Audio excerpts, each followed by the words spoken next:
YouTube, it's Sat. Welcome to Driver 81. Welcome to a cold yet sunny day in the north of England, Newcastle upon Tyne to be precise.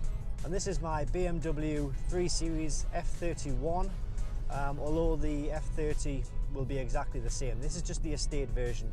The F30 is the saloon version. And today I'm going to talk about 5 things that I hate about my BMW 3 Series. And hate's a pretty strong word because I do like the car, I really do like the car. And I'm probably going to get so much hate for this video, which is okay, that's fine. But I do want to say one thing, that I've also made a video of 5 things that I actually love about this car. So it's not as if it's a total witch hunt against this car, because I really do like it. It's just with every car there's a few small niggles and a few things that you think, maybe if that was a little bit different, I'd like the car a little bit more. Drop it.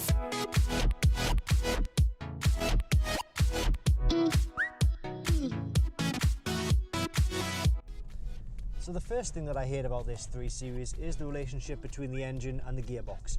So the gear changes between first and second, and sometimes second and third, are a bit of a disaster. And I'll try and demonstrate this here, even though I've tried to do this a few times and never really got it right. So I'm setting off in first gear now.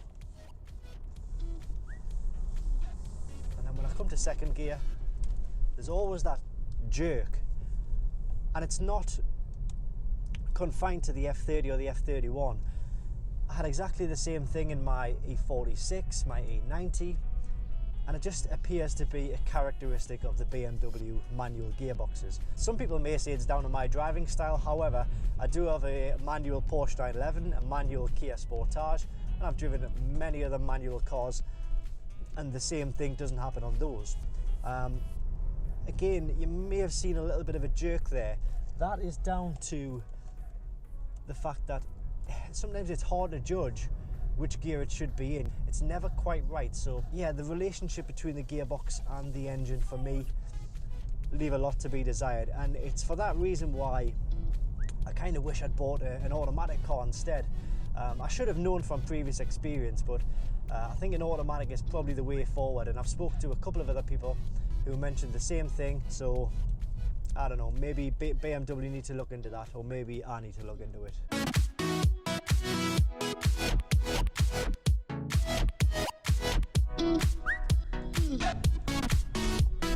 Alright, so the second thing on the list is the start-stop. Now, I don't have a problem with start-stop in general.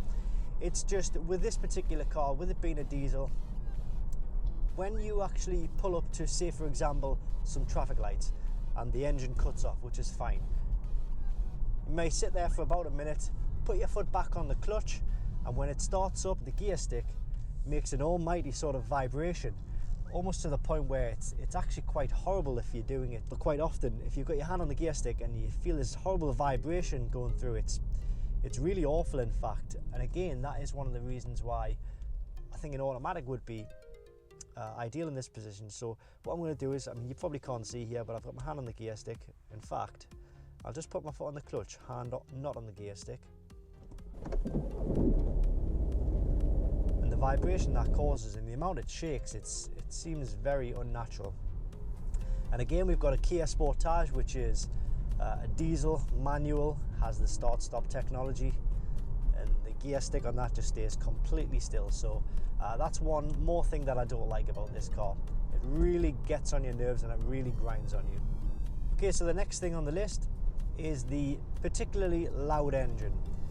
This is a diesel, it's covered 94,000 miles, but I would not expect a car of this sort of, I don't want to say caliber, but a car of this mark to have such a noisy engine.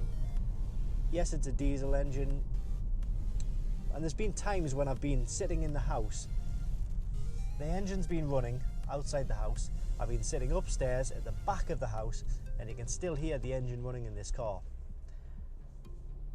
Now, to me, that doesn't sound like or feel like it's a quality piece of engineering.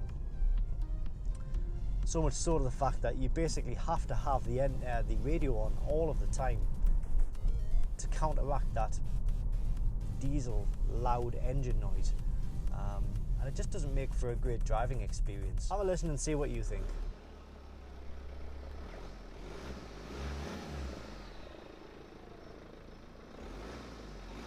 Alright, so the next thing on the list is some of the interior parts and some of the exterior parts that they've used to put this car together are very cheap indeed.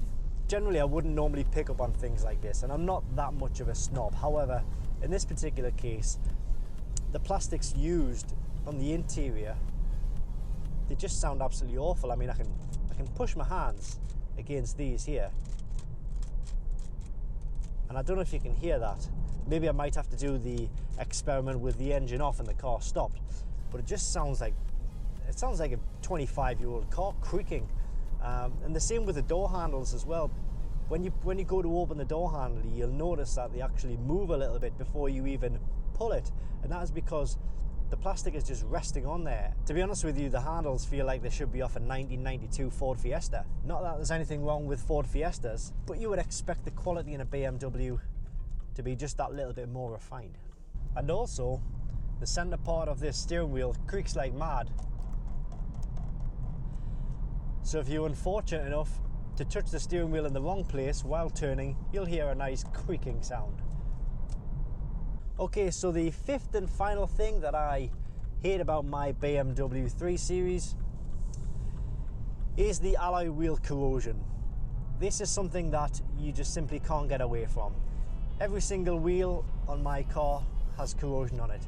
We're talking about corrosion from the inside of the wheel. So this is a big and serious problem that BMW need to address, because what's happening is the corrosion is coming from behind the center cap and it's working its way around the center cap and then around the immediate area on the face of the alloy wheel.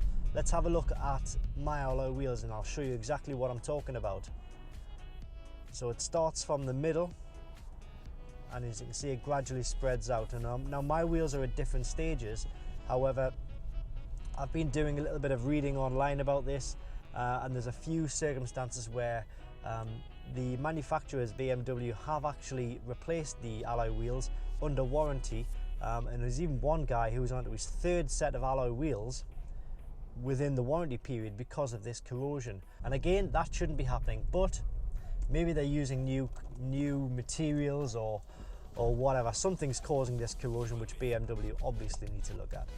But I'm not done there. There are a few other things which I think could be improved upon. For example, the USB port is in the center console here on the pre-facelift. They have changed that on the facelift version to just under the radio here. But it's a pain in the arse to get to if you're actually in the driver's seat. It's right at the back there, and it's very difficult to reach over and plug anything into that. The door locks are very slow to open, and they don't all open at the same time. For example, when I unlock the doors, only the driver's door will unlock. I have to double press to get all of them to unlock. It's not a massive thing, I know. Maybe I can code that to make them all come up at the same time. I like to drive with Eco Pro mode on, and it's just a shame that you can't start the car in Eco Pro mode. It saves you having to press it every single time. Again, I think you may be able to code the vehicle in order to start the car in Eco Pro mode. And also the door handles. When you're opening the door handle is right at the front, so if you were to put any pressure on the door handle, it's not going to go anywhere. Door handle should be here, which should allow you to push it out like that. It's very awkward if you're in a tight space in a car park and the door handle is right here. What's the point of it? There's no point in it whatsoever, unless it's going to be further back here. So that's it. Thanks for watching this video. 5 things that I hate about this BMW 3 Series F30 and F31. Please hit the subscribe button. Please give it a like. Please comment if you agree with what I'm saying, or if you have anything which I haven't mentioned that you feel should have been mentioned with regards to something that you hate about maybe your F30, F31. Yeah, so until next time, thanks for watching.